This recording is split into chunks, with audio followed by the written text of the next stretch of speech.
Hello everyone. Finally we are here. RE3 review bit. Just what you all wanted. I'm giving you it now. And I have here my friend with me. Hello everyone. I will be assisting Alex today for his review video on RE3. Alright. Alright, give us 1 second please. Alright, we're back. I just had to do something. Ask him something. Okay. So first we're gonna start with one of the greatest, one of the best Resident Evil in history is Resident Evil 3 Nemesis. Now, obviously, we're going to be talking about mainly the classic Resident Evil 3 because that's the one that Alex has played on his channel. If you guys Yes. haven't seen that video, make sure you check it out.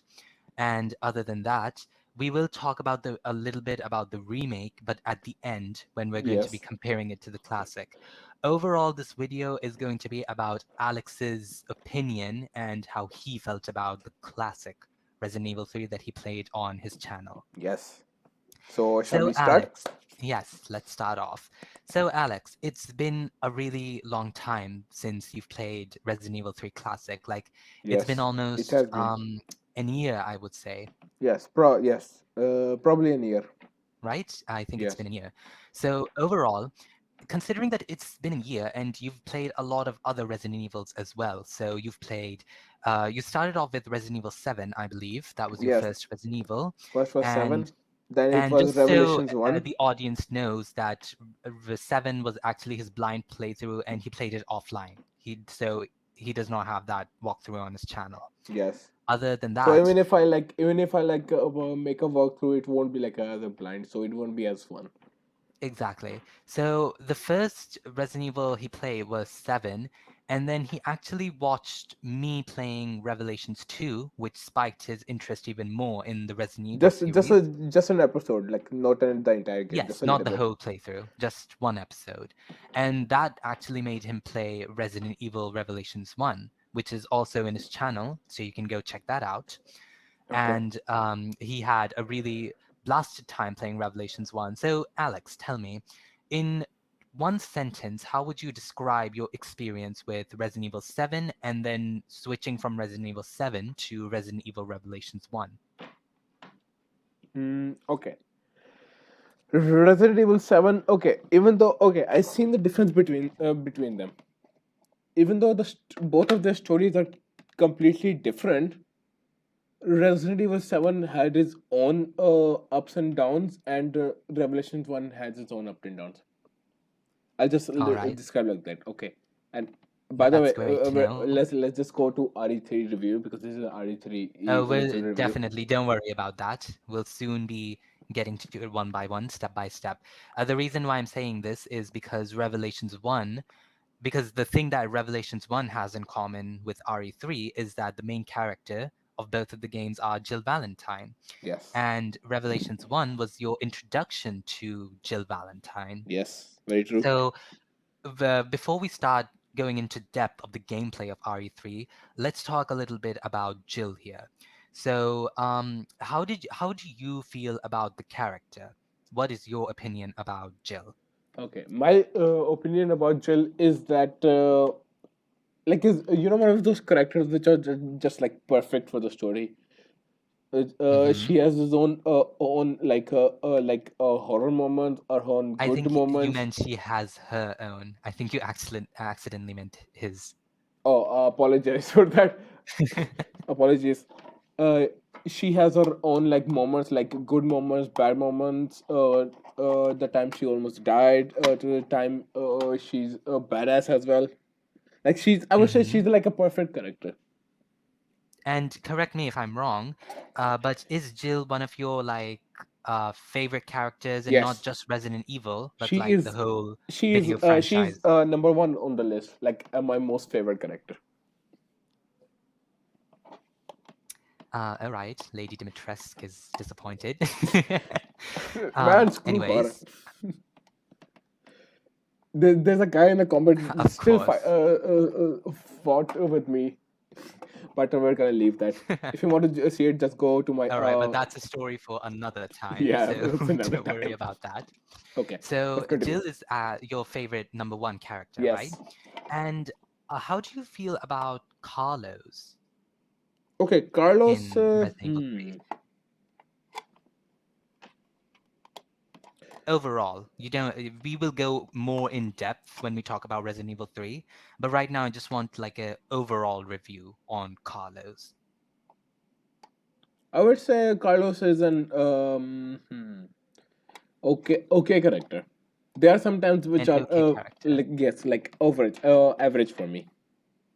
There All were right. sometimes he So did good things, but sometimes we're just like you're just like bruh moments. Like I'm like, what is this dude doing? Why is he like this? okay, that makes Like sense. bruh moments. That's very, very Oh, true. yeah. So, also, a lot of people were wanting to know, me myself included, and I wanted to know whether you want to or not. But do you want to see Carlos again in a future Resident Evil title? I would say yes because Carlos is the reason why. Hold up one moment. No problem. Apologies for that. I would say I do want to see Carlos in a future RE game because of him, Jill is alive. If Jill is alive, like there were many moments where Carlos was there for Jill, and Jill survived because of Carlos. Especially when Jill got infected by Nemesis. That's That very is. true. So And I it's would like to quite baffling. see him in.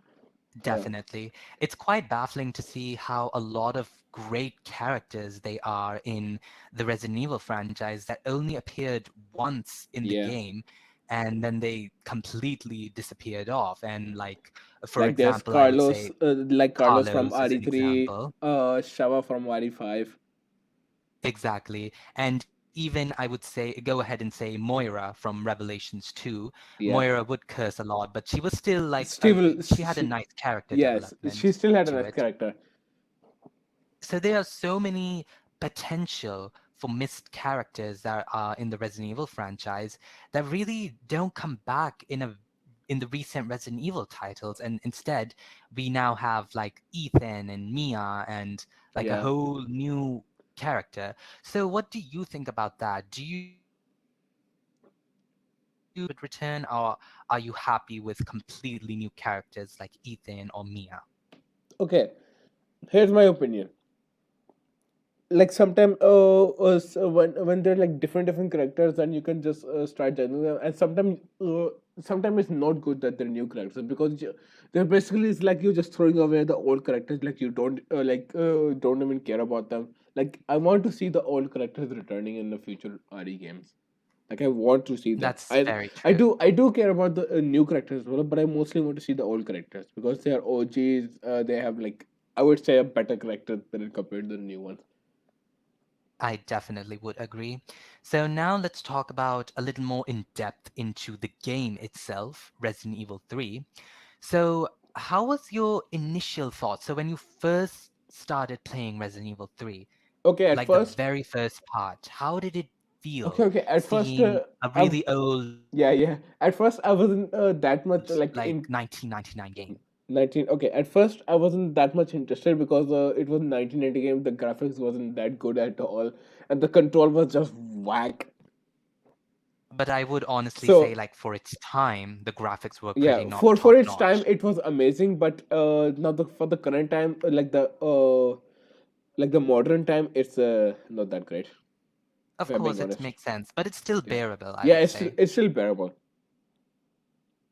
So apart from graphics and what else, like how did you feel playing the game initially when I'd you first feel started okay. playing Okay. it? At first, I thought it might not be like that great, but as I played more and more of it, then I like changed my decision because it more felt like that I was in a like I was actually in a horror game. Like I had to be aware of my surroundings, everywhere, the environment, everything was just like horror. It was just speaking horror. That makes sense. Also, So you've played like more I played, I actually enjoyed playing this game. yes. So you have played like we've talked before Resident Evil 3, you've played a lot of future Resident Evils, Yeah, like Revelations 1 and 2, 5, yes, 6, and 7 as 7. well. And I don't know if you remember this, but there were a lot of times where in the future games, Raccoon City was always mentioned. Yes, Like yes, it was. people would say like this is Raccoon City all over again and stuff Yes, like in that. Revelations 1, Raccoon City all over again. All that sort of stuff. Yeah. So Raccoon City was always mentioned. So how did it feel exploring the whole Raccoon City after being mentioned about it so many times and now After, getting to explore yeah, Raccoon City itself in this game? How did it feel? yeah, like I could have 100% see why it mentioned, because this is where like it all mainly started off, or like Umbrella doing their all their virus, making people zombies, experimenting stuff. This is where all it like mainly began. Hmm. So that's why, like, So and it was big as well. They had to literally nuke the entire town in order to get rid of the virus and all them zombies in there. So that's why exactly, and it is big. we will definitely get into the nuking scene later on. But Yes. to begin with, so when you were exploring the whole Raccoon City before we reached the clock tower area, how did the open world backtracking city felt to you? Like you had to Okay. solve a lot of Yeah. Here's the thing. I love these type okay of and games other where you sort of can actually. monsters. Yeah. Okay. Your voice is cutting a little bit, so there's some stuff. Oh, Just I'm so listen. sorry about No, no, no. that. Just trash internet we have. Okay. So, did I make Like, things clear? yeah, okay, yeah. We get your point. You were trying to say, mention like, going back to the same area where you just came from, just zombies appearing Like out a of whole nowhere. open Yeah, world yeah, just exploration. exploration, like, basically. Like, here's the thing. I love these type of games where there's a lot of open world game. You can just go back to your old position. Like, here's the thing. Like, here's the thing. Your inventory is full. You go to there's an important item you want to pick, but you can't pick up because you already have filled with important item. You can just say, you can just carry like later on. You can just go and do all of the stuff. Like, you have space. You can literally come back and just pick it up again if you want. Hmm. It won't go from there, so it's mean that it is a great having open world, and you have to solve mystery from, you have to go from one point to another point and back to the same point to just to solve that problem. And Hmm. that's another reason, so it makes doing puzzle a lot more interesting as well, and harder as well, which it is amazing. Talking about solving problems, let's get into the puzzles of this game. So I would definitely say that before you Your voice played cut out. Resident Evil 3, you've oh, I'm so sorry. Okay. No, no, no, it's fine, continue. So before you played Resident Evil 3, I don't think you've ever been used to solving puzzles and all that sort of stuff. You've Yeah, always been playing action-oriented games, and it's just like a rail shooting game. yeah. So, how did it feel like playing a game which consisted of like it was a slow-paced game, solving puzzles and all that sort of stuff? So, how did that feel? Like, it was amazing as well, even though there were some puzzles who were pin in the bottom, and they were, which I got So, we will luckily, get to and that later. yeah, like, it was We, amazing. Like, you had to like solve puzzle, like each places, important places you had to enter first, you have to solve that thing, then you were able to enter, like, it was amazing experience. Mhm. The puzzles were amazing. And now that we get into the characters, let's talk about the voice acting for a second.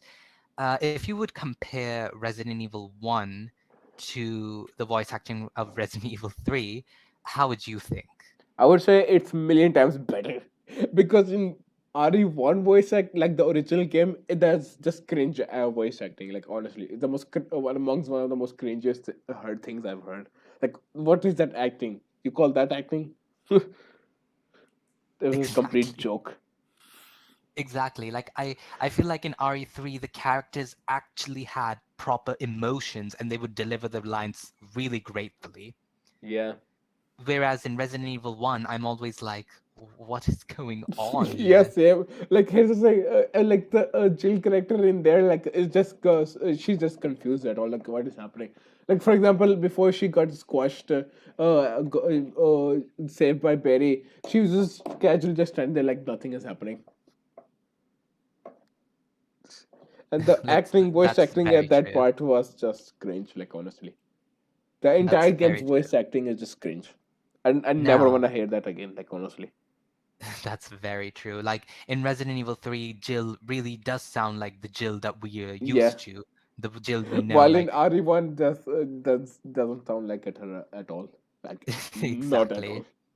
So now that we get into the depth of the game, so I believe you must remember the intro of the game where it showed people being devoured by zombies. And remember the intro of the game where it showed the police and the military people, umbrella soldiers coming up to defend the city, but Yeah. in the end they got eaten alive and they failed on their mission. Yes. Do you remember that Yes. intro? Yes. So how did that intro feel?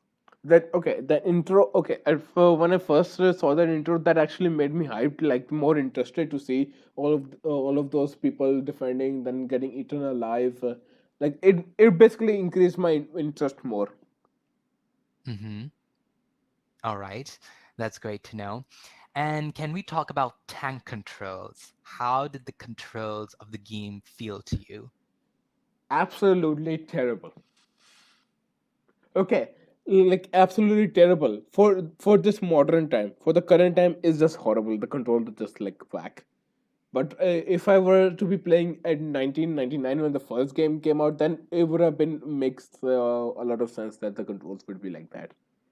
Definitely, like I would say that's what tank controls are, and Yeah, all classic Resident Evils are played with tank controls. yeah, So to all the fans out there, if you want to see Alex playing Resident Evil 1 or Resident Evil 2, you will have to bear with tank controls once more. yeah, But if I'm being honest, you got pretty good with the controls yeah. by like the mid of this game. More, You the didn't more I like. Here's the thing. I got used to them. When I got to the next area, the clock tower. That's where I just like properly know how to use the controls. I would not say. even the clock tower, to be honest. Like I Like would say uh okay, here's the thing. after part Before that, two, after part I did two, got a little bit more used to it. But when I went to the clock tower, I got more like properly like used to like 100% know how to what I'm doing. exactly. And now let's talk about. So, do you remember the first part of Resident Evil 3 where you were in the warehouse and Yeah, warehouse, and there was the there was this, person with us.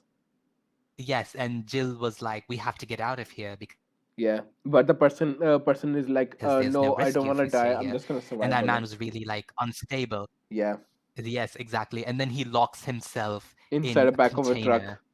Yeah, like a truck container, something like Yeah, that. and just closes himself. So that's where we started off with. Yeah, And how did that setting? So I remember that was the warehouse area.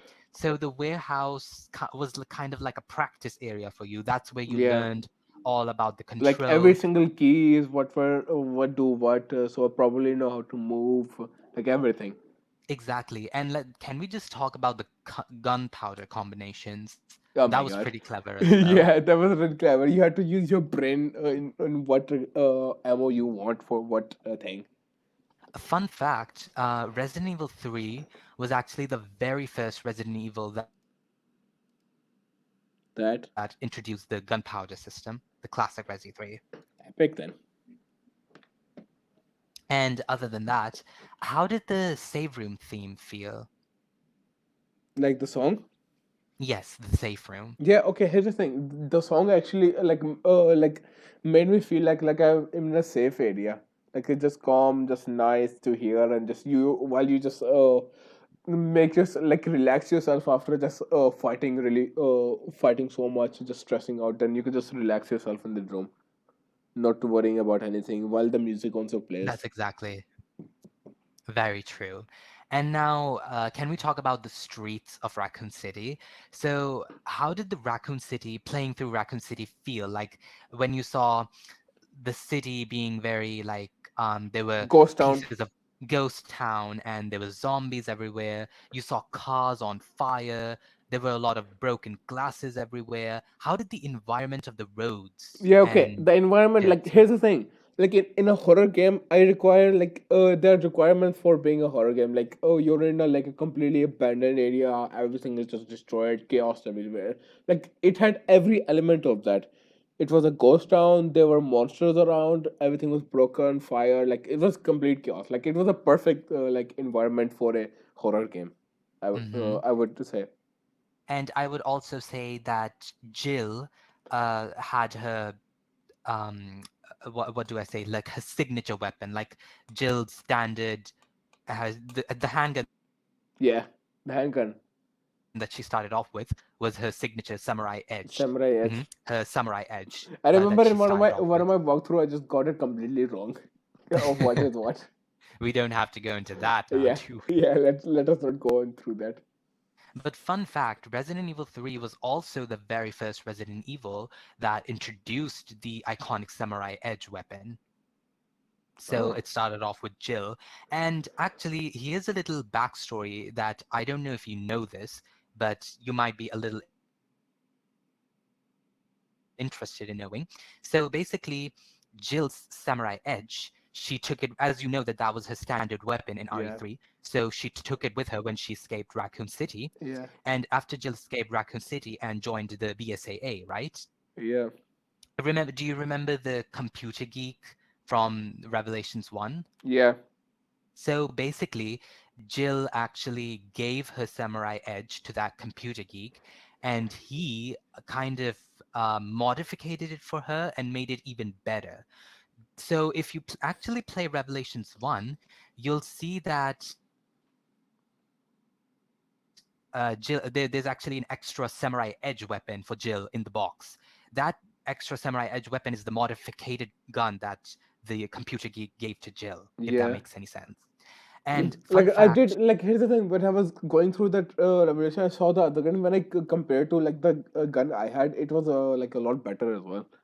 So I just yes, switched to it. exactly. Because when Jill gave her samurai edge to the computer geek, he modified it for her and made it even better in Revelations 1 that she used. And fun fact, Barry saw this that That the computer geek made a yeah, modified samurai edge for Jill, and then he ordered him, the same dude, to make the samurai edge for him as well. So remember in Revelations 2, Barry used the samurai edge. yeah, That was the modified one that he asked for. yeah. So that's a little backstory of the samurai edge for you, because it's Perfect. pretty iconic for the Stars member of Yeah, Resident every Evil. star member has like when I was going through RE3, there was I remember in the police station there was a file which I read. It told about like every star members are going to have samurai edge. Exactly. And fun fact, Chris, Wesker, Jill, and Barry are the only survivors that have like an personalized samurai Samurai edge edge. modified. Yeah. Anyways, other than that, so can we also talk about Jill herself? I know that last time we only gave an overview about Jill, but Yeah. how do you specifically think about RE3 Jill? Like not any other Jill, just RE3 Classic in particular.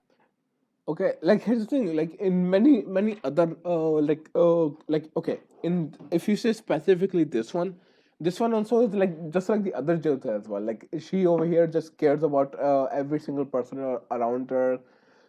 If people who like betray her, she just doesn't like them at all. Like she just want to like murder them, and she has her own badass moments as well. Like which we're gonna talk in the end. Like one of Exactly. our really baddest moments we're gonna talk there when we go there. I would And say there were some times where she was that have her as we'll talk yeah, about. and there were some times where she had her moments where she was going to die but didn't die at all.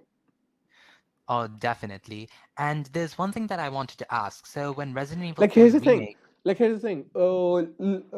In one of those like list, in my favorite character list, all of those character list are people you can't kill. You can't even you can touch them. You can kill them, but they just come back and just like kill you instead. For example, like I had Jill Valentine. hmm For example here Nemesis infected her. She was going to die, but was saved by Carlos. But then she killed the Nemesis instead. Like here's the thing: like that is you can't even kill the character.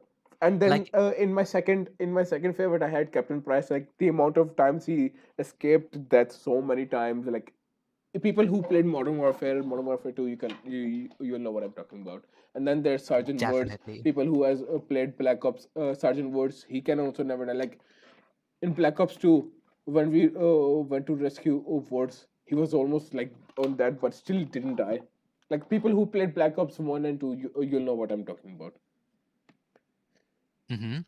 And talking about Jill herself, there's one thing that I wanted to ask your opinion about it. Yes. So basically, when RE3 Remake was announced, Jill's costume was totally changed, and I think you may know that as well. Yeah. So you can see in the poster of Resident Evil 3 Remake, Jill was wearing like tank top and jeans and small boots, Yeah. whereas in the classic 3, she was wearing a tube top, a black miniskirt with a white jacket on her waist, and big brown boots. Yeah. So a lot of people had Yeah. controversies about her outfit change, saying that it has been really less iconic because in Yeah. Resident Evil 3 Classic, Honestly, I did when I saw it when I first saw it. I was just highly disappointed. I'm like, what is this? Why you do this? It's a remake. Doesn't mean you have to remake the costumes. I was just severely disappointed, honestly. exactly, they kind of gave her the Lara Croft treatment. Lara Croft wearing tank top and jeans Yeah, as yeah. well. No, like that exactly. I'm like looking at it. That just reminds me of Lara Croft because for outfit. Like I know, that's right? like Lara Croft's signature outfit. So It's what not is even your Jill's. opinion? So what is your opinion on Jill's outfit in the classic Resident Evil 3? Even though it doesn't make sense, but would you say Yeah. it is pretty iconic? I mean, it is 100% iconic. Oh, she's another one of those Jill Valentine's game, which is well known for. So it is one of the her most. I would say it's probably her most iconic outfit out of every RE game. If I would say, for It what is I have actually. seen, like I have played, I would say that's her most iconic outfit out of It every other. is. So basically, Resident Evil 3 Classic is Jill's most iconic outfit, and Yes, her number two most iconic outfit is the swimsuit outfit that she wore in Revelations one, Revelations 1. the blue one. And here's another thing. They're all blue. Yeah, yeah. Like here's the thing. There are characters which just have their own signature color. For example, like Barry. If you see his every single appearance, he just wears red. And over here, Jill, she just wears blue in every single. Like in RE1, you see her outfit just blue, and RE3 blue, RE Revelations 1 just blue, blue, blue, blue, blue. Like RE5 every blue as well. yeah, RE5 as well. Like here's the thing, she just likes the color blue. Like you just see, like here's the thing, every single character has their own like color. For Barry, red, Claire also red, and Jill blue, and what was Chris's again? Green, right? Or brown? I forgot. Sorry. Yes, it's definitely green. Okay, apologies for forgetting. Don't shout at me, please. No, no, I won't. I'm No, no, sure no. they I'm won't, talking to the considering that viewers I would correct you. Don't worry about that. because there are people habit of just shouting at me for not doing the right thing. Oh my goodness. Chris would be always in green. Ada would always be in red In as red. well, pinkish Three red. characters in red. Claire, Ada, Barry. Oh my, give the characters their color code every single time. Yeah. And so that's pretty funny to me. Yeah. And other than that, so for a lot of people who don't know, the reason why Jill was dressed with a skirt and boots and tube top is because she She was was actually going to a going to a party. friend's party. Yes. Before or before that virus breakout, she was actually on her way to go to the party. But when the virus break out, she then dipped out of there and entered the warehouse for safety. Exactly. And now that we've, for example, searched through the streets, so you remember going to the police station for a little while in Resident Evil Yes. 3, the Yes. RPD police station, and And that's that's where we properly get to meet this man right here. hmm. This And before we get to this man right here, can we talk briefly talk about Brad as well? Brad. Oh, you mean that poor So policeman who got absolutely brutally murdered by this dude? yes, because he was also another STARS member as well. Yeah. Jill and Brad were the only stars left in town. Yeah, but Brad got absolutely tooted on by this dude right here. So, Alex, tell me, when we first saw the cutscene when Nemesis was introduced, how did it feel? It's actually properly like terrifying. I'm like, this is our old game. How terrifying can the Nemesis be? When I saw that cutscene, I'm like, okay, I definitely see now why this game is horrifying. I was getting a bit of And chill. I was getting a bit of chills down my spine when I first saw the scene. I'm like, okay, exactly, well, and this is gonna be. especially the way Nemesis killed Brad, Oh my god, like that was brutal. like he If I would say extended his that's what tentacle. you call a definition of brutality, right there. Exactly. He like extended his tentacle and like deep throated Brad from it. This right now thinking about it, just sending chills down my spine. And then do you remember the part that when Nemesis kills Brad and throws him away, and when he starts to march towards Jill, then there's an option to either fight with the Yeah, monster or into the police station. yeah. But I'd be like, nope, I'm dealing with this. I'm getting inside. Hmm. If I would have probably fought, I would have probably 100% died right there. That's very true. And so, just a little sneak peek for you because you haven't played Resident Evil 2. The RPD, the police station, which Jill visited for a little while, that's where the majority of Resident Evil 2 takes place, with Leon and Claire. Ooh, interesting. And also, do you remember outside the police station where Nemesis killed Brad, right? Yeah. So Brad actually got infected by that tentacle that Nemesis shooted at him. So if you play Resident Evil 2, you'll actually encounter the zombified Brad. Ooh, interesting. Because as you know, the RPD section of Resident Evil 3 takes place before Resident Evil 2. All right. That's why. So Jill then goes through the RPD, and then she also goes to the STARS office. So how did it feel like seeing a STARS member being in her own office to get her signature lockpick? Do you remember that? Hold on, say that again. I lost a bit of focus. Sorry, I was lost in thoughts. Say that again. No, Sorry. no problem at all. Apologize. So when Jill enters the RPD, right? Yeah. She goes to the STARS office of the RPD, Reception the area. STARS room, yes. Yeah. The STARS room where she got her signature lockpick. Yep. Remember that? It's the same area where you also read about the Samurai Edge. There was a folder about the Samurai Yes. Edge. So basically, that was actually the STARS office for all the STARS members. Like every star member gathered their all their information, everything about them, just there. Exactly. So how did it feel like seeing Jill, a STARS member herself, being in her STARS office? How do you think Jill would feel like coming to the office while during the I would apocalypse? say, I would say she would probably feel at home because it is technically a star's office where every star member gathers. So it's technically she would feel at home. And it's also really nice to see Jill get her signature lockpick Yeah. from the STARS office because, after all, she is not just a sandwich, but also the master of unlocking. Barry would disagree. Barry. I mean, Barry actually calls Jill the master of I unlocking mean, in Resident true, Evil 1. but in Revelations 2, he be like, nope, I am. So, either way, but who do you think deserves to be the master of unlocking, Jill or I would Barry? say Jill because she was the first one to do everything, and she is really iconic more than. Well, I would say iconic than Barry, so technically it belongs to her. True, and not to mention Barry didn't use a lockpick. Jill used a Yeah, lockpick. and Barry be just opening gates with giant logs, and saying, "Yeah, master of unlocking," while just causing a commotion, Exactly.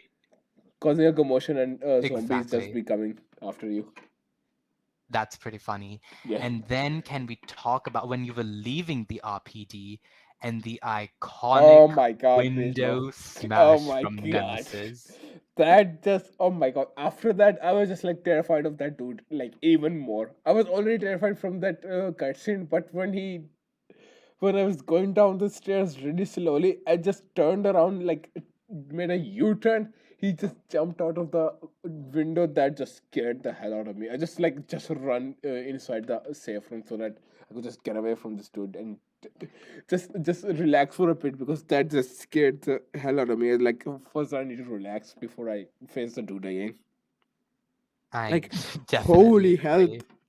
Talk about scariness. Like that was horrifying in a whole And another not to level. mention, he also had his signature rocket launcher Yeah, a when he rocket jumped out launcher of the in close window. quarters. That's a deadly thing. So it's crazy to think that when you play Resident Evil 2 with Leon and Claire, and you go through that area, when you think about that 24 hours ago, Jill and Nemesis were there with his Yeah, rocket launcher. So that's yeah. actually pretty cool. Honestly, So once Jill leaves the RPD, she then encounters Carlos in a restaurant, if you remember correctly. yes. You were actually looking for two gems, remember? A Yeah, blue and a green gem when you were in the restaurant.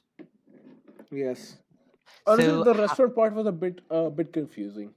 Like when Nemesis that attacks us, now mhm. it just gets confusing. Like what when you go down the hatch, you just confuse what the hell you're supposed to do, and go back up. You're So just there's confused. actually two options when you encounter Nemesis.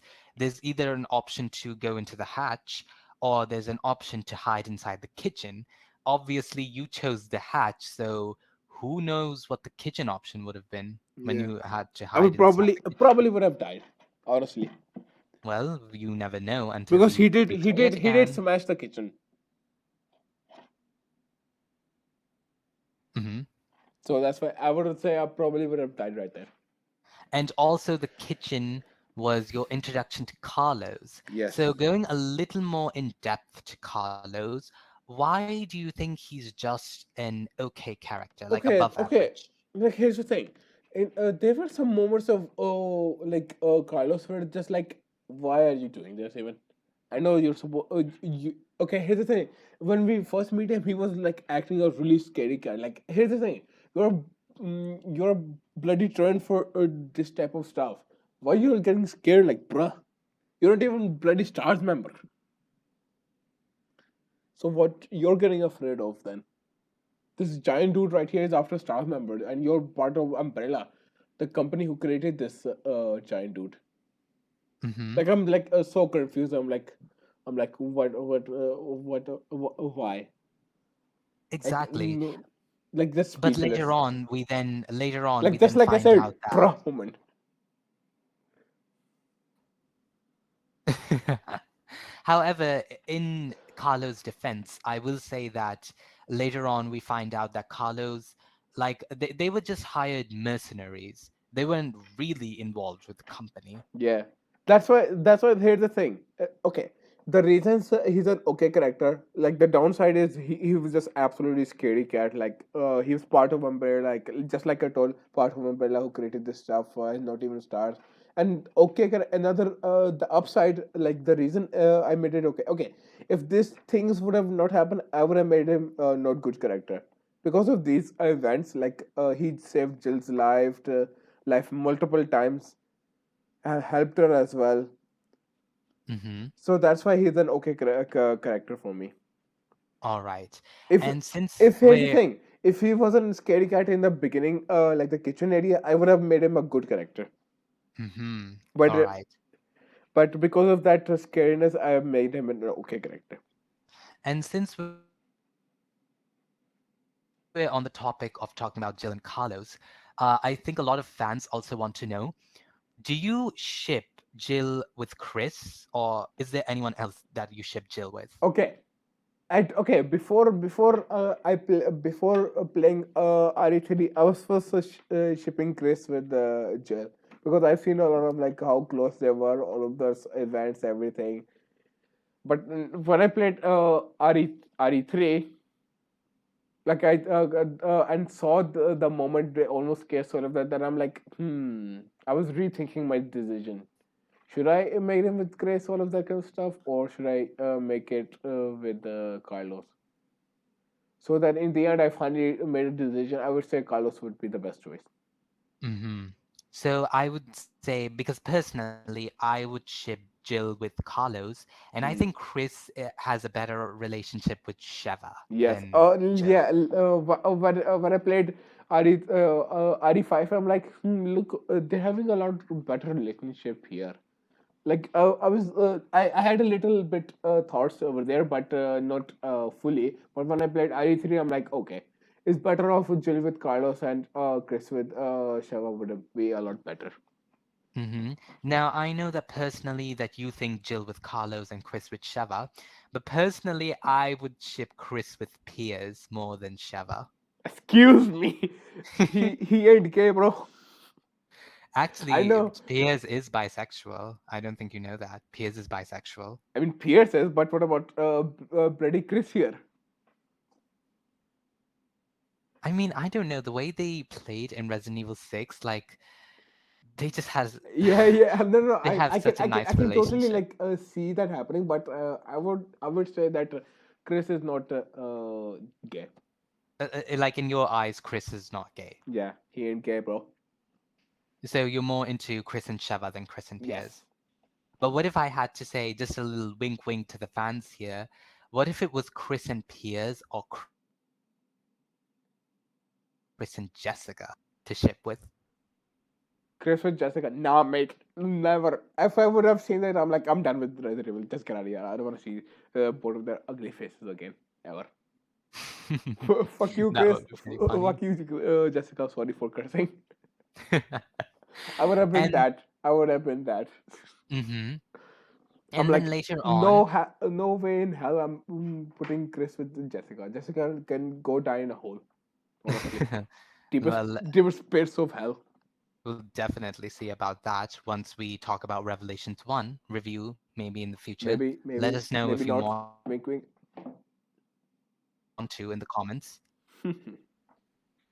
But either way, so after the kitchen and all that sort of stuff, after an exploration of the city, Jill also goes to a train where she meets Mikhail, Nikolai, and re-meets Carlos again. Yes. And later on, we then have to find a way to power up the train so we could reach the city's clock tower, We so we could go ring the to bell the of power station. hmm so we could ring the bell of the clock tower and summon a chopper. Yes. Get to the chapel. So there's a lot of places that we have to go through. We have to go through the pharmacy. Oh, and when I'm talking about the pharmacy, can I talk about the part where the puzzle where you had to turn on the television, remember? And there was a commercial on the television Yeah. where you had to open a door, the code for the door of the pharmacy. Yeah. Do you know what I'm talking about? Yeah. That Honestly, small little puzzle. I was a bit confused over there. That was so like it was right on your nose, Yeah, it was right there, and I'm just confused here. Like, where the hell I'm but checking you every didn't single figure it file. out. That's constantly checking the files and not even noticing the TV. Then finally, I watched the commercial again. And I'm like, oh, that's where it is. And now that we're on the concept of Nemesis stalking us, can you give us an in-depth thought of how you thought about the Nemesis as a whole? Okay, Nemesis, I would say, is a perfect villain character. Honestly, just he just stalking you, randomly coming in, trying to murder you, just hunting you down. Look, like an assassin. He's like basically like an assassin who just want to murder you. Well, fun fact, when the creators were making Resident Evil 3, they wanted Nemesis to be a kind of villain like how the Terminator was. They Yeah. wanted a stalker. So the Terminator was actually the biggest inspiration when making Nemesis. Ooh, interesting. I never knew that. Exactly. The Terminator was actually the biggest inspiration of making Nemesis. And you can see the amount of times he stalk you, and he also uses his rocket launcher randomized amount of times. And can we also talk about how he Yeah. just keeps growing stars towards Jill? Like he wants Stars. stars. That was just creepy as well. That made it even more. That made him even more scary. And just imagine playing a game like this when you were 8 or 9 years old. 8 years old or PS1. Oh my god, I would have been terrified as hell. I would have been like, nah, mate, I ain't playing this thing again. Nemesis would have been like your biggest nightmare. Honestly, 100%. Just traumatized by that dude. So that was pretty cool. So is there any so like when it comes to Resident Evil villains, where would you place Nemesis in villains? I would, I would say 100% on the top. On the top Yes, one all the way to the top. for Nemesis. Yes. And who is your number one most iconic villain in your opinion? Overall, oof, there's a lot of really great villains. It's hard. I'm not gonna do that. Sorry, there's just too many. There's too Oh, many. yeah, there were too many really great games I've played which had great villains, so it's kind of hard to decide. So I'm not gonna do that. Apologies. I apologize for this. Understandable, but I would definitely guess that the Nemesis would be on top of the tier Yeah, for it would have been villain. top, probably in top my top three. So that would have been cool. Yeah. But I just have to say, probably the most iconic part was the window smashing of Oh my god, Nemesis. I would say like entire thing. That's a great introduction. Like a great intro. Another great part. Great introduction of a nemesis. Boom, you're dead. It's and here's Mhm. one thing I'm glad for. I'm not. I wasn't standing right in front of the window, or else I would have been smashed by the dude. That is very true. Yeah, good thing I went past it. Also, can we talk about that? So once Jill, so you remember that you had to get a lot of equipment to fix the train's system so you Yeah, can get it moving. So you had to get oil for it, you had to get cables for it, circuit wires. and we had to go to the So there were many. You had to get to the power power station to get a, I station. think, a fuse, if I'm right, a Yes, a battery. fuse. Yeah, fuse. You had to get a fuse. So there were so many moments, so many things to get for a train. And once we've got all of it, and let's talk about Nikolai for a second as well. So how did you think of Nikolai at first? Okay. And the first time, like when we first hold on one moment. When I first saw this, I'm like, this dude doesn't look nice. Because how he is just looking at us, like he. At first, I thought he might not be a good character because the way he's just looking like evil character. You know, I was Mm-hmm. just like who just gives you that look. You just like the character. You just see him. You're like, this is he just speaks bad. Mm-hmm. At first, I thought he's gonna be like a bad villainous, all of that kind of stuff. But the more I go, the more moments we show, for example, with when he was fighting against all those zombies, when we come back after gathering everything, then have the moment with Jill and Mikhail, all that moment, father, like basically like a father daughter moment right there. Mm-hmm. That was amazing as well. That was really nice. Like, Yeah, so I would say he's a good character. mm-hmm. Not an It was really nice to see how Jill, like, even though Jill doesn't trust Umbrella, like to her, Umbrella is her biggest rival, and Mikhail, Carlos, and yeah. Nikolai are Umbrella agents. And at first, Jill didn't trust them, but when she started seeing how they were mercenaries and how they were in the mess as much as Jill was, how she Yeah, started and they didn't helping wanted it. and Yeah, how she bonded with Carlos, with Mikhail, yeah. and Especially this with Mikhail, I exactly would like the say. cutscene where you talked about.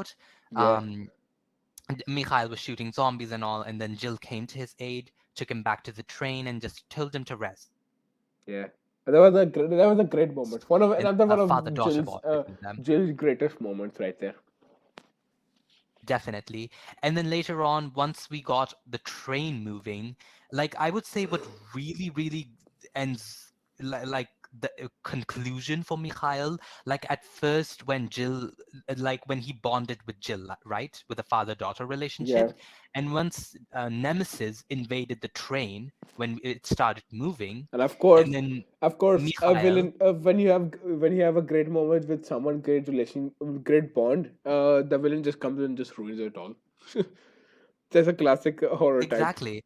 This comes and just ruins But the it. way that, like how Mikhail sacrificed himself to shoot Nemesis and then blows himself and Nemesis with a grenade in order to save Jill and Yeah, Carlos, like I would say that was a pretty cool moment. like honestly. Like Mikhail was the real Like here's MVP the thing, right like there. there's another moment right there where Jill was going to die, but got survived again. Definitely, I will say on that as well. Yeah. And then Like here's the once the thing, train there crashes, there were many we moments where Jill was like between life and death, but most of those times were just she got saved by someone. Carlos, mhm, I think she got saved by Carlos like I think 2-3 times. 2 3 times. I Yeah. would say actually 3 or 4 times or something like Okay. that. Yeah. Okay. Yeah. Okay. 3 to 4 times. Then she say got saved by Mikhail as well. Yeah. So And then in the end, she got it was pretty she cool, I would her, say. her And and then Carlos got the saved by Barry. Barry. we'll get into that later on as well. So the train crashed, and then we, in my opinion, come to the best part of the game, the clock tower. Bum, bum, bum. So, Alex, tell me, what are your in-depth thoughts about the clock tower in this game? The clock tower, honestly, it was really amazing. The environment, everything was just fantastic. I just loved the entire thing. The only thing I didn't like in the clock tower was the only thing I didn't like the clock tower was the freaking giant spiders. Honestly, they were the most annoying things ever. Oh, yes, that was your I introduction kept to the giant yeah, spiders. How did it feel like seeing giant spiders like that? just creepy. Honestly, I just in general I just don't like spiders at all. Like in Hmm. general. Seeing those fuzzy legs just coming at you and poisoning you. Yeah, disgusting and just creepy and just scary. And how was the environment, I would say, like the level designing of the clock tower? How did you feel like it? It was okay. Hold up. Okay, it was amazing. The design, the environment, the sounds, everything was just amazing. Hmm. It was a I would beautiful say place. like The clock tower was a really beautiful place. I would definitely say that the clock tower did such a great job on not being the most, not only being the most beautiful place, but also the creepiest place at the same time. Like Yeah, they did, the like devs did it such a was good job. a bit of both sides, the good and the Exactly. bad. The devs did such a good job of Like it was making it perfect balance, beautiful perfect balance. yet creepy at the same time. As Thanos, Exactly. like here's the thing, as Thanos would say, perfectly balanced. That's very true. Like there was such a good balance between making it beautiful and making it creepy at the same time. Yeah, So that was pretty it nice was a as well well. balanced level. And what can we talk about the puzzles that were in the clock tower? So there were actually two main puzzles. Well, Yeah, three actually. The first puzzle was the music puzzle. yeah. The second puzzle was the The painting one where you have to cog adjust. puzzle, and the third puzzle was the crystal ball puzzle, the painting crystal ball one. Yeah, where So you have what to were your put the. thoughts on these puzzles? Honestly, I just like horror games which have a lot of puzzles as well. For example, the music one was that was I would say that was a pretty unique type of puzzle where you have to arrange everything on the hold up, arrange everything on the music to get to the exact one like the second one played. Hmm. Like you have to get the music exactly in sync. Like how you have to use your sense of hearing in order to solve that puzzle. Yeah, it was honestly And amazing. then also the crystal ball puzzle, like the painting puzzle that you mentioned. How did Yeah. that feel? It was at first it was really confusing. I'm like, what the hell am I supposed to do? I just was pressing here and there, but the more and more I did it, the more and more I realized like how to do it. And Hmm. finally, in the end, I was able to do it. And while we're in the topic of the clock tower, kept giant bell which was blocking the door, and Jill wasn't able to move it because she says that she's a woman.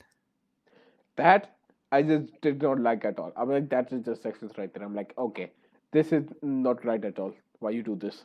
This is It, wrong. it's it's just so funny like that. Like, why? When Jill tries to push it, she There can't. are women who are powerful enough to do this type of stuff. But you just think the women are just weak.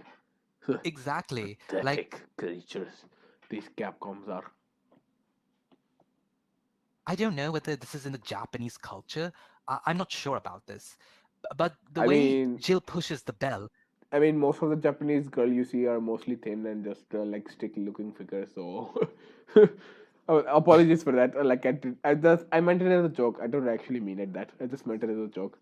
yes, that's I'm not very trying. true. Yeah, I'm just mean. I'm all we're saying here about like those Japanese girls. We're just saying as a joke, okay? We don't actually mean Definitely. it. This is all a joke.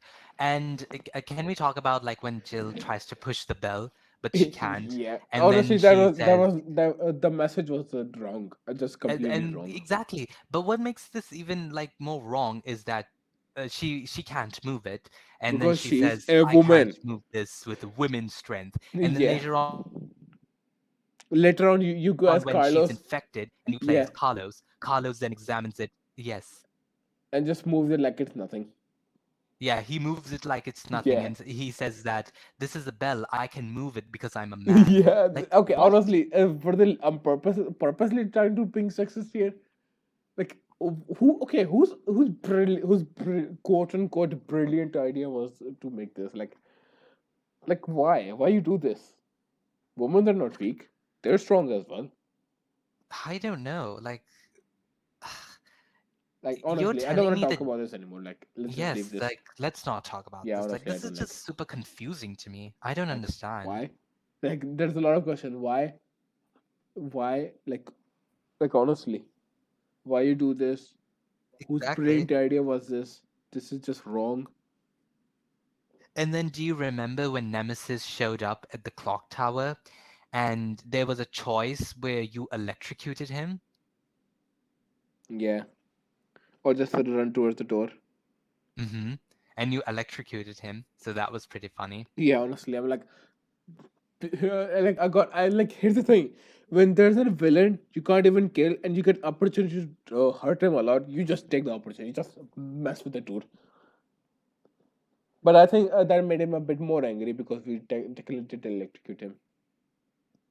Exactly, because I don't know if you remember, but once you electrocuted him and went to the next room, he quickly got up and ran towards you again, Yeah, like it this was is nothing. you just like run, run, run, run, run, run, run, run. So that was pretty funny. It's And like, also, can we talk about the chapel section of the clock tower? So basically, the chapel section was also our safe room, and it was also okay. Let's get back to this in a minute. But okay. before we do, can we talk about that Talk about what? fake cutscene once we rang the bell of the clock tower? Hmm? I'm sorry. Oh, you mean okay? The cutscene when we're getting out of the clock tower. I mean the dramatic cutscene Just the once magic we slowly. Oh, ring the they bell of the finally clock free the tower. helicopter coming, and then everything just goes black, and then boom, just immediately shows Nemesis with the rocket launcher and just And then he shoots. shoots right at the chopper. Like Yeah. it was so funny. Like once Jill rang the bell of the clock tower, Yeah, so happily going down. Wow, yes, and she got finally. it, And and she was everything like, just like here's the thing. It just dramatically slow motion helicopter coming. She's just happy, like she's finally gonna be safe, and everything just fades like in a black, like slowly, and then immediately just shows exactly. Nemesis with a How rocket did launcher. that cutscene feel when you That was watched it for honestly the that first was a time? perfect cutscene. That was an amazing cutscene right there. And sadly, that cutscene was removed in the remake. But we will talk But about the yeah. remake Oh, more. or should we say roast? Where can we start off with that? We'll Either just leave. way, We'll just leave that. We'll continue forward first. then Jill's infected. Exactly. And then Jill gets infected by the Nemesis at that point. And then that's where. So remember when you said Carlos was a little scared, right? Yeah. I will have to argue with you on that one because remember once Jill got infected and she became a little weaker, Carlos then came in and he destroyed Nemesis's rocket launcher right there. I don't know Yeah. if you remember that. No, like at that point he was, but I think when he saw the person who cared for helped him in multiple ways in danger, so I think his instinct kicked in and just helped, just proceed to help Jill out. I mean, he was So giving that the was favor. actually a pretty nice heroic Yeah, scene. Hmm. like And technically he so was giving a favor back because she did help him multiple times, like exactly, in the and then we kitchen, started in off with, the train area. and then Nemesis and Jill had a fight off. In the end, Nemesis then got wounded again, and then he walked into the fire Yeah, and got a little unstable. yeah, And then after that, Jill collapsed, and then Carlos picks her up and then takes her back into the chapel section of the clock tower yeah. The safe area. for her to rest. Yeah. So, how did the. Mhm. So, I just wanted to know your opinion. How did it feel seeing Jill infected being in the chapel section, like, lying on a chapel, on an altar? How did that feel? Kind of look that remind me of Beauty and the Beast. No, no, not Beauty. Okay, wrong thing. Sleeping Beauty. Yeah, there. Mm-hmm. I'm like, Sleeping okay, Beauty. this is Sleeping Beauty. If I see one right here. I know that Jill lying on the altar doesn't make sense, but you kind of had to agree that it was pretty iconic, though. Yeah, honestly, just laying there, just giving like at that point, it was just giving me Sleeping Beauty vibes. Like honestly, it Mm-hmm. was just giving me that vibes. Like Jill being Snow White now. And it's No, kind of not Snow funny White. how. What Oh, was it? sorry. So I'm so sorry. Not Snow That White. that's Aurora. that, Aurora. Aurora. Yeah, So sorry about that. yeah. But it was it's still like And yes, viewers, we have seen Princess movie, so don't judge us. that's very no, I don't think Who they're says going to Disney Princess is for girls only? judge us. Oh no, you don't get to say that. Exactly. So then you play as Carlos. How did it feel like playing as Carlos? Quite interesting, not gonna lie. So you Except actually after that, I started seeing like, as Carlos is an okay character. Like slowly, I was like not hating him. mm-hmm. And then remember when you started to approach the hospital Yeah, as Carlos, and that hospital area kind of reminded you of the campaign from Left 4 Dead, yeah. just giving like me, the Left 4 Dead map. freaking Left 4 Dead vibes. It So was that was amazing. pretty funny right there. And then can we talk about when Carlos into the hospital and you had your encounter with the hunters? Oh wow! How did it feel like seeing the hunters again? I was like, these MFs again. Honestly, I just hated them. I'm like, I've never like. Here's the thing: when I played Revelations once and the hunters were there, I was like, these are most really annoying. I just want to, I never want to see them again. And when I play RE3, I'm like, shit. So it was really nice to see you bottling through the hunters again. And Yeah. then once you were playing as Carlos, then there came a section where we found out that Nikolai was still Yes. That alive, MF and was still Nikolai was alive. actually a traitor to everyone. And Hmm. And then here's he a later, character. Oh, yes. okay, hold up. Apologies for that. Okay. Get out of here. I'm gonna do it right now. I'll do it later. Okay. Oh, sorry for that. This thing wants me to update. I'll do that tomorrow. As I was trying to say, like, okay, say your question again. Sorry, I got distracted by this goddamn message. You were saying about So Nikolai traitor. Okay, okay. You were asking about him being a traitor. Here's the thing, which I another thing I just dislike in just game in general. I just hate traitor characters. I just even though it just adds into the story, creates more drama, but I just hate traitor characters. I just want them to die, just killing them over and over and over again, just seeing them hmm suffer. and then later And on here's the when you thing. were Here's the thing, because of those traitor characters, things just goes in so like 100%. There's always a person dies when the person reveals himself being a traitor. There's always a person dies. That's very true. Like, I And just then hate traitor also, characters. not to mention the fact that once you got the vaccine as Carlos for Jill, and when Carlos was about to escape the hospital, remember there was actually a detonator and the hospital was about to blow up. So you were Yeah. on a timer to escape quickly. Yeah. Thank God And I'm then there, Nikolai, bro. yes, and then there was a cutscene with with the entire hospital exploded at the end. Hospital go boom. And then later on, when you return back to the clock tower, you finally saw Nemesis in his second form. Yes, all tentacled. Tentacle coming out of all of his body parts. Like And and his upper body, that the thing which he's wearing just got completely destroyed as well. yes, he was completely shirtless. Yeah. And he was all filled with tentacles. And I actually remember where he actually started bashing Carlos to the ground when you died Yeah. accidentally. I'm like, okay, this dude is really this dude is really brutal. But I've seen more Like brutal. But I've seen more brutal things. hmm So yeah. But he really just started But still, bashing Carlos to the that was ground. another definition of brutality. hmm And then you finally got back to Jill, gave her the vaccine, and she Yeah. was all right. And Obviously, you and when knew. and here's another thing. When we were fighting them, I was really confused. Like, what the hell that dude is? He's just running around in a circle, moving towards the door. I was really confused what the hell was going on.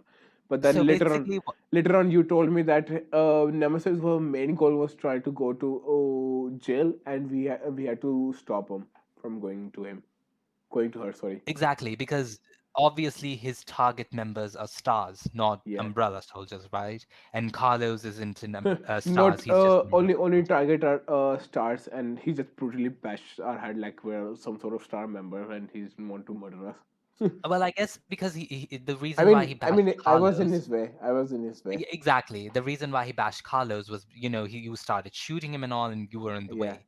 That's why he Technically, had to we get rid of you. enraged him, and he proceeded to murder us.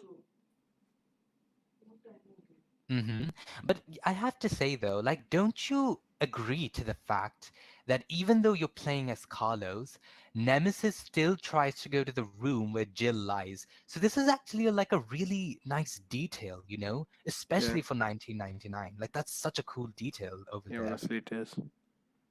And then later on, Jill then wakes up once we give her the vaccine, and then you got back to playing as Jill, narrowly escaping Nemesis in the clock tower, and then you said goodbyes to the clock tower for good. Yeah. And then you moved on to the park Park area. section.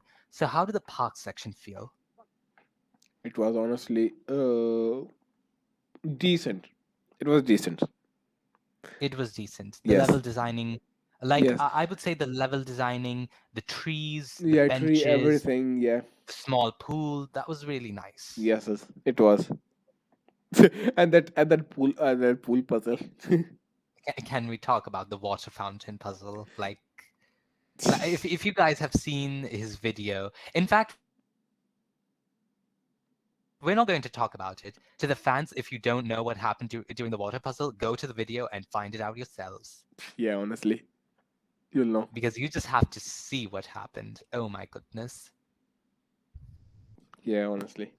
And then once we got through the park, there was actually a secret underground passage which led us straight into a cemetery, a graveyard.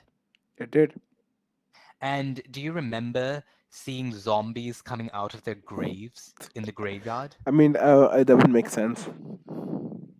Those are real zombies, I would Yeah. say, They're proper coming out of their zombies. graves. That was pretty cool to see. So once, Jill goes through the cemetery, she finds out about the dead factory and all that sort of stuff. And when she tries to escape the cemetery, that's where she encountered the That giant worm. worm, the gravedigger. The annoying worm. So what were your thoughts on the gravedigger? Annoying. Annoying? Yes. Like the amount of times he killed you? Yeah. Honestly. That But was pretty fun but in for the it. end, finally, I was able to know how to properly deal with this dude. Mm-hmm. But did you know that there's actually a secret way to kill the gravedigger? How? So in your playthrough, you normally killed it, right? You just Yes, killed it with your grenade launcher. yes. Acid with acid rounds. But in the secret way, if you wait for a while, the street lamp of the cemetery will start to loosen up a little, the street lamp. Yeah. So basically, you can then shoot the street lamp and then it will fall down and it will electrocute the gravedigger. So it will die from the Oh electricity. wow. So that's a secret way to kill it. Yeah. So once you're done killing the gravedigger, you finally escape the park and then you move on to the dead factory. Finally, let's talk about the final area now, the dead factory. Yeah. So before Jill enters the dead factory, there's actually a quite long bridge that she has to cross. And then the nemesis comes back to chase her, and you are given the option to either push nemesis off the bridge or to jump off the bridge. I think I proceed to push him off. Yeah. I chosen No, to you push him. jumped off. Are you sure? You jumped off. Jumping off gives the canon ending, and pushing the nemesis Yeah. off gives the non-canon ending. I think I remember you telling me this that the canon one is jumping off and pushing is not the non-canon. Yes, So pushing him off is non-canon, I proceed to and go with the jumping off is canon. canon. Yes. So you jumped off the bridge. You jumped off, and then you entered a small little sewers area of the dead factory, and Jill was about to be eaten by zombies, but then Carlos comes back to her aid and shoots Yes. all the zombies away. And that's the reason why Carlos is an okay character. Hmm. And then that's exactly where, remember, Carlos was about to kiss Jill, Yeah. but then he got interrupted. Yeah. So what was Like your they reaction to both of that them were scene? going to like both of them were going to, but literally got. So what was your reaction to that, Yeah. seeing that they were almost about to kiss, but then they got interrupted? Yeah. So yes, Yeah, what was your honestly, reaction after to it? that, I had my thoughts again. Like, I'm like, should I do with Jill with Chris? This is almost like after that, I started rethinking again. After the game, when I saw that scene, I'm like, I'm gonna rethink my decision again. So then after that, I just changed my decision. Carlos should be with Jill and Chris with Shava. Hmm. So that was pretty nice over there. And Yeah. then you started to explore the dead factory, and then we came to that. Oh You know what I'm talking God, about? the most annoying part of that dead factory. The water sample puzzle. God damn. Honestly, never So, wanted. and your thoughts on the water sample puzzle? Screw that puzzle. I never want to touch it again. I mean, if your fans want you to play the game on hard mode, then you are going to have to touch it again. Yeah, it's gonna be really annoying. I think it's gonna be more annoying in hard mode. Good luck with the water sample puzzle. But how was it your feeling when you did it for the first time? Confusion, just complete confusion, and I annoying and can anger. definitely These imagine three: that. annoying, anger, and just confusion. These three emotions. It it was kind of funny to imagine that the water sample puzzle was kind of karma for fixing the water fountain puzzle very quickly. Yeah, So that was pretty funny. honestly. And then you started to explore the debt factory a lot, and then all this sort of And stuff. there was another And then puzzle as well. Like, what was that puzzle? I think it oh, was. I think you mean the Steam puzzle. Yeah, that actually didn't take Yes, that the Steam that puzzle. actually didn't take that long. There was a bit of Yeah, it didn't take that long. it was little confusing, but once you know your stuff, you'll know what the hell you're supposed to do. Definitely, the water sample puzzle was Then really. after that, I'm like, after that, those hunters were in those tubes. I'm like, they're definitely gonna jump. And That was pretty funny. even if they did jump, I knew they were jumping, but I still got afraid. That was pretty funny for Yeah. that part. And then after that, Hold up, one moment, please. uh, yes. Okay, I'm gonna pause for a while. Just give us a moment. Okay. So you finally explore the whole dead Yeah. factory, and that happens. And then right before the end, Jill enters a room which then starts to go out in a timer. Do you remember that room where it had like a Yeah. few acid valves and you had to fight Nemesis over there? Yeah. Like there was a room with a timer. If I'm Do right, you remember that? yeah. If I'm right, in one of, I don't know which room was it. It told us there that they're gonna be nuking the entire city. Yes, there was a room like that. But before the nuke actually happened, there was a timer in that room. And do you remember that room actually had a lot of dead bodies? Yeah, a lot. Like in the middle, I think, in the area. Yes. The reason why it had a lot of dead bodies is actually that was a disposal room. And that's why the counter timer was there. Yeah. It was actually a waste disposal room. Jill had accidentally entered it. And the thing was that the waste disposal procedure actually had started. And the thing was, you know what that timer was for? The timer was actually that once the timer was gone, right? The floor of that room would collapse and it would like whatever content was in that room, it would like pile up into a pool of acid that was below the floor, if that makes any Yeah. sense. Imagine if that happened. It does happen, don't you remember? Once you killed off Nemesis and Jill exits the room, the floor And then collapses and the Nemesis's Nemesis dead go body, into the dead body and just get melted. yes, like he But went into little that acid did we bath. know that actually gave him quote unquote an advantage. Hmm. And then and right at the Then we end, come then you were going in to that the final rail alien zone. gun room, in that final area room.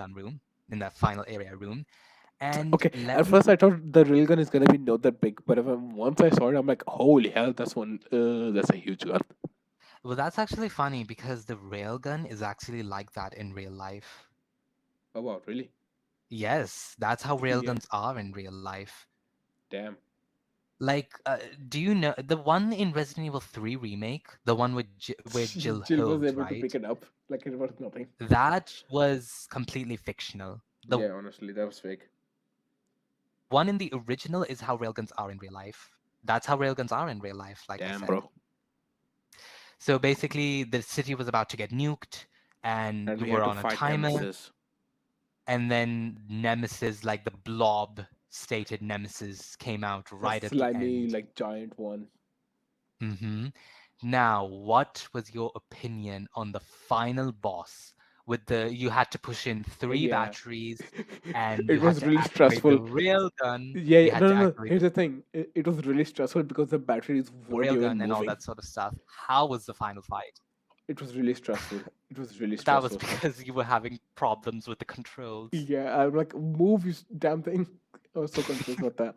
How am I hell supposed to move these batteries? But then finally, in the end, I was able to know. So how was the final And then boss? after that, and not only that, we had to move them, we had to avoid Nemesis at the same time. And then after moving them, we had to put Nemesis in the right area as well. Exactly. So how was the final boss? Honestly, it Let me was know. a boss was even though it was really stressful, it was amazing as well. Hmm. And before we've moved on to the Nemesis fight, I'm sorry, I actually forgot one thing. Hmm? Remember that Nikolai then shows up with a helicopter and he Yes. starts shooting at Jill, Yeah. but then you, as Jill, fired a rocket launcher right onto him on sight. Yeah. Honestly, it gave an option like oh, it did give an option or Yes, it did give an option. There was an option to either negotiate with Nikolai or to return the chopper see what I and told you. fire back I to the hate. chopper. Look what I told you. I hate traitors. I just want to die. So that's why I just pick. I'm like, I'm a shoot this bastard. Well, that's actually, but I do have some bad news though. Yeah, Negotiating with Nikolai is the canon choice, I so don't care. Nikolai is I don't technically care. still I, alive. I don't care at all. Basically, if you negotiate with Nikolai, he then leaves Jill alone and then he escapes the city with the helicopter. So Nikolai is basically still alive. Damn him. Hopefully, I don't see him. Well, I want to see him so that I can shoot him in the head. Well, so far you haven't, so. Sad. I know. So the final fight with the Nemesis with the railgun, how did it feel like killing, well, not exactly killing, but like firing off Nemesis with It the was railgun? satisfying to watch him get absolutely completely destroyed. It was satisfying. All the times hardship he has given us, all those Mm-hmm. all those stats, scary moments. Even though And he's a once, cool villain character, but still, it was satisfying. exactly, and once the railgun hit Nemesis and he was Paralyzed. paralyzed from it, Jill finally exits the railgun room, right? But right as soon as Before she was she, about to exit the room, before she was about to exit it, Nemesis once more, that pathetic Nemesis loser, was doesn't give coming, up, yeah, and he was still slowly coming coming to towards jail. Jill. And then you had the final option: Option: just exterminate leave the monster or or just ignore completely it and destroy him. evacuate it. And here's the thing: whoever picked the other option, honestly, go die. I And of course, 100% I agree. picked the canon, the ultimate badass, the most badass moment of Jill. Like, can you please explain to me how that moment felt? The moment felt amazing. The most badass moment of Jill, honestly. It was so amazing to see her do all of that. How badassly she just first was shooting him multiple times.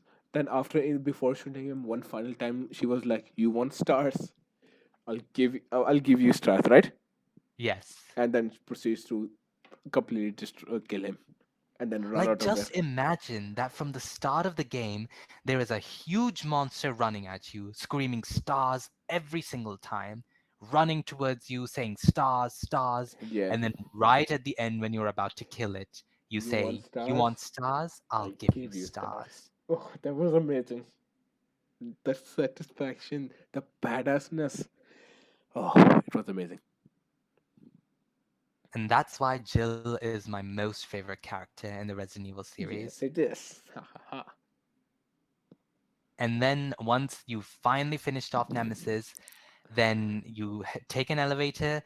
Carlos comes up, and then Yeah. he he then tells her that Jill, someone is looking for you in a helicopter.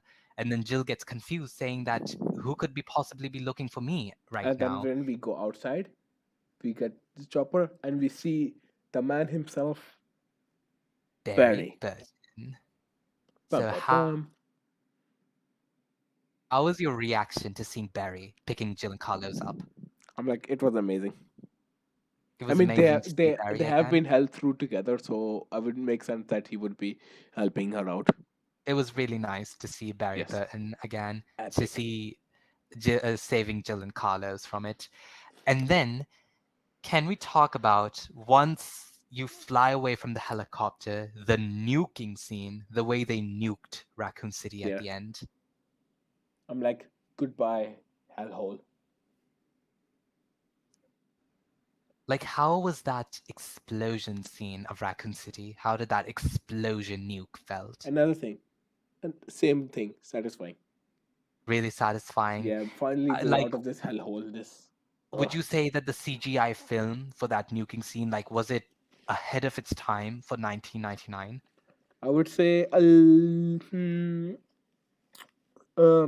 would say maybe. Hmm. But was it epic though? It was epic, 100% epic. Hmm. So, in conclusion, I would definitely say that, just because a game is old does not necessarily mean that it's bad. Yes, it was amazing. And my final thoughts of it, this game is epic. You whoever it has not played it, you should 100% play it. Give it a try, Definitely. 100%. And then right at the end, once the three of them escape Raccoon City, Jill, Carlos, and Barry And go to a enjoying in a bar bar for a drink. Exactly. For a drink. for And that's where celebration, Jill for and surviving, Carlos, and killing the best villain in general. Honestly, best way to celebrate, am I right? yeah, buddy. But we don't drink though, just so you know. We Yes, don't drink. So basically, that was the whole Resident Evil 3. yes. So overall, in the end, It was. I would 100% give 10 out of 10. 10 out of 10. Well, And I actually, believe wait. Conclude that 9 out of 10 9 out of 10. because the wacky controls, the graphics, all of that. Because we're in modern times, so technically, you know what I mean, right? But the rest of thing was amazing. Definitely makes sense. But again, I will have to argue that grading it for its graphics is kind of irrelevant because once again, it was a But 1999 yeah, game, that and is true. for 1999, the graphics were pretty top notch. Yeah. So I will But since say we're on in that. modern times, so technically the Yeah, graphics that are just makes bad. sense. So 9 out of 10 for that. Yes. And I Still high believe rating. Resident Evil 3 is your second favorite Resident Evil, right? Resident Evil Revelations 1 is your first favorite. Yes. Because that thing properly like introduced me like to Resident Evil. Like the proper main characters, like the actual badass characters, all of that. So I had to keep it in the top. Mm-hmm. Because of that, I So, started playing other Resident Evil games. mm-hmm. So Resident Evil 3 is your second favorite Resident Evil, Yes, right? sir. And Revelations 1 is your first favorite. Yes. And third favorite Hmm. Third favorite, so far. RE5. RE5. And just so you You all know the do you reason. want You wink, wink. mm-hmm, RE5 for that. Yes. And do you want the fans to know? No. All right, then I'm not going to disclose it. Yes. Other than that, thank you so much, Alex, for taking your time for this interview. I would say it was kind Yes. of like an interview, Yes. but thank you so much for your time on reviewing this game. You're very welcome, and hope you, everybody, and thank you for interviewing me and joining me in this lovely video for RE3 review. Definitely. So So I before we close on the video, can you do me a favor? yes. Can you close off the video saying your most iconic line? You know what I'm talking about. Yeah, please no. That would be pretty funny to Okay. me. Okay. Please. I'm pretty sure the Okay. fans will enjoy it as well as Okay. a If sense of we humor. okay before if you want to know where first I said this line, you can go to RE6 ADAS campaign final part. That's where you can find this. Okay. Exactly. So just so you know, guys, the thing that he's about to say is not for Resident Evil 3. It's just for a sense of Resident humor. 6. Yeah, it's just for memes, just for lols. Yes. Okay. So please Ready? finish off the video with your most iconic line. All right. Ready? Go. Okay. Hope you guys enjoy it.